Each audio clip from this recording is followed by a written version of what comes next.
तो जों मोनसे सिन्था खालामदोंमोन जे मोननै जिथु सुक्ति जादों बे सुक्तियाव जों थालांबाय हयथ' भबिष्यतआवबो थालांबाय थागोन नामा आफादाव जे बिस्वनाथ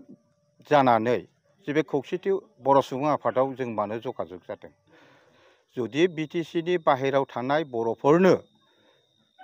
BKWSC खौ जुदि होमारोब्ला बा मोनमारोब्ला जों बहायबोथ' थानांगोन जुदि बायसान्सआव जुदि थालांथारोब्ला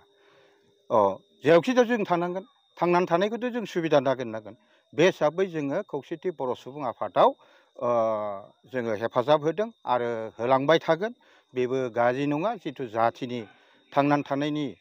बेलायावसो बेबो हाबाफारिखौ मावगासिनो दं खामानि मावगासिनो दं आरो उनावबो मावलांबाय थागोन जा मिजिं थिनाय दं दा बे हिसाबै जोङो बहाय थादों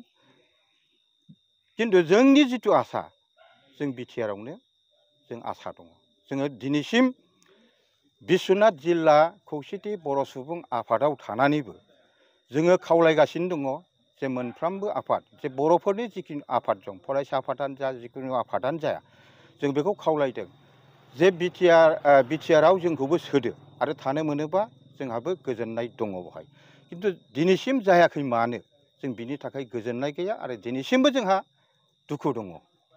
तो जों आसा खालामदोंमोन बिटिआरआवनो थानो मोनसै खिन्थु दिनैसिमबो गैया मानो मा जाखो आरो बिसिम आगबारायखो बा बबेसिम सौहैखो दिनैसिम जों मिथिनो मोनाखै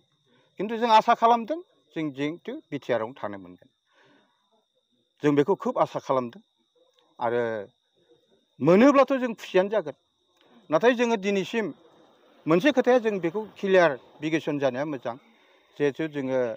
बिस्वनाथ डिस्ट्रिक्ट UBPO जानानै जोङो जोंनि डिस्ट्रिक्टआव जेसेबांखि आफाद थाया बर'फोरनि गौथुमफोर थाया जोंहा बेजों खुनु हिंसा गैया जोङो रावखौबो जेबो बुंनोबो थाङा बयबो जाहाथे जाथिनि हाबाखौनो मावदों जेला आरो मावखागोन जेला जोङो गोरोबलायनानैसो जोङो खामानिखौ मावलांनांगौ सावरायलायनायनि गेजेरजों जों मावलांनांगौ जों बेखौ लुगैयो नाथाय जों बेरेखा जानो जों जेब्लायबो साना आरो जों बिर'धिबो मावा रावखौबो जोङो गाज्रि रावजों जों सोंखारिनोबो थाङा आरो सोंखारियाबो आरो दिनैसिम जों सोंखारियाखैबो जों आसा खालामदों जिहेतु जों बिटिआरआवनो थानो मोनगोन आरो दासिमबो आसा दङ दासिमबो जों आसा दं जोंनि आसाया दाबो खाराखै जिहेतु बिटिआरआवनो जों थानो मोनगोन आरो माला थानो मोनगोन माला मोनगोन जों बेखौसो नेगासिनो दङ आरो बेखौनो दा जोंनि जिथु दिनैनि खौसेथि बर' सुबुं आफादनि मावथि जुथुमा बेवहाय मिरु आफादनिफ्राय जिथु मिरु आफादनि मावथि दैदेनगिरि बिथांमोनहा जोंनि बिस्वनाथ जिल्ला आफाद अर्थात खौसेथि बर' सुबुं आफादजों जे जोंनि जिथु UBPनि जिथु बिथांखि जे माब्रै मावलांनांगौ बेफोरखौ लानानै आरो बे मावनांगौनि थाखायनो जोंनि बिस्वनाथ जिल्ला खौसेथि बर' सुबुं आफादजों सावरायलायदों बे खोब मोजां बाथ्रा जे जोंनि आफादखौ जोङो माब्रैहाय फोथांनानै लाखिनो आरो बेनि जिथु मावनांगौ मावथांखिफोर बेनि उद्देश्यफोरखौ लानानै दिनै आन्चलिक पर्जा डिस्ट्रिक्ट पर्जा बेफोरनि मावथिफोरखौ लानानै दिनै जोंनि खौसेथि बर' सुबुं आफादनि जिथु मावनांगौ हाबाफारिफोर बेखौ लानानै जों ज' मोजाङै जों सावरायदों आरो बे खोब मोजां जादों बे सावरायनाया जिथु जोंनि बर' हारिनि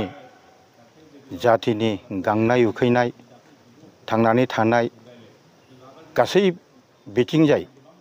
जाहाथे जोङो मावनानै जोङो जाथिखौ मोजां गोजौआव दैखांलांनो हायो बेफोरनि सोमोन्दै सानलायदों सावरायलायदों तो बेखौसो जों आगोलनिफ्रायनो बुंबाय थादों जे थांनाय जिथु BTC सुक्ति खननै आरो खनथाम जाबाय तो BEC निफ्राय लानानै बिटिआरनिफ्राय बिटिआरनिफ्राय आरो BTC निफ्राय दा बिटिआर फैबाय तो जोङो गिबिनि जिथु सुक्तिफोर मोननै जिथु BEC आरो बिटिआर बेवहाय जिथु थालांबाय नाथाय नैबे थामथि जिथु सुक्ति बे सुक्तियाव जों खोब आसा खालामदोंमोन जे जोंबो बिटिआरआवनो थानो मोनसिगोन बेखौ जोंबो गोजोननाय मोनदोंमोन आरो खुसिबो जादोंमोन नाथाय उनाव जे थालांबाय बेखौ जोङो मिथिनानै गोबां दुखु आरो दासिमबो दुखु दङ जे जोंहाबो दाहाया खाराखै जे जोंबो बिटिआरआवनो थानो मोनगोन जों बेखौ आसा खालामदोंमोन